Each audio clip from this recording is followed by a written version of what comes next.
is really focused on the PKM LMG. And to be honest, this may actually be one of the more underrated weapons on the list today, but don't let that deter you from it because the PKM is an absolute beast, alright? This thing packs a punch. It has got some serious damage, also some really good range. It's overall, I would say, very easy to use with the control as well, and despite it being an LMG, it's actually pretty agile too.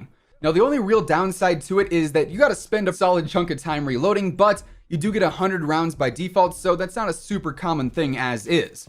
So on the PKM, I'd like to run the monolithic suppressor. You guys already know what the deal is with that one. Really nothing new there. Then I've got the heavy barrel. It's going to increase the range and control. It's not going to slow you down too much like the larger barrel would, so that's definitely my go-to there. Then that's followed by the snatch grip, which is kind of a unique attachment because it actually increases the control and the mobility. Then I've got the tac laser for better speed and stability, and finally the blue dot hollow sight. However, that's more so just preference there. You could also run the VOK 3x optic or anything else you like the look of in the optics category in general. Now, as far as the secondary goes here, you can honestly pretty much run anything here, whether that be an SMG, a shotty, so on and so forth, and we'll be running through a few of those setups here in just a moment. Now, as far as my perks go, like always, I've got EOD, Overkill, and Amped to start. Then I swap to EOD, Ghost, and Amped whenever I get my second loadout. That way I can stay off the radar and use 2 maxed out weapons. Then for the equipment, right now it's honestly a pretty big toss-up between the Thermite, the Semtex, and then the C4. Really, any of those are going to work depending on your playstyle. Then personally, I still prefer the heartbeat sensor as well.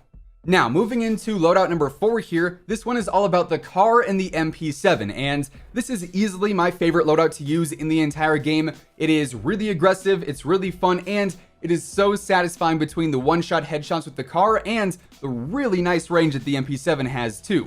So with those, if you like to snipe and if you like to play aggressive, this pretty much offers the best of both worlds, and like I said, this is my go-to setup when it comes to just playing fast and playing hectic and trying to go for some nice clips. So when it comes to the MP7, here I've got the monolithic suppressor once more, the recon barrel for that better range and control, the tac laser for all the same reasons as before, the 60 round mags to make those cleanups and squad wipes a bit easier, and finally the stipple grip tape for even better mobility as well.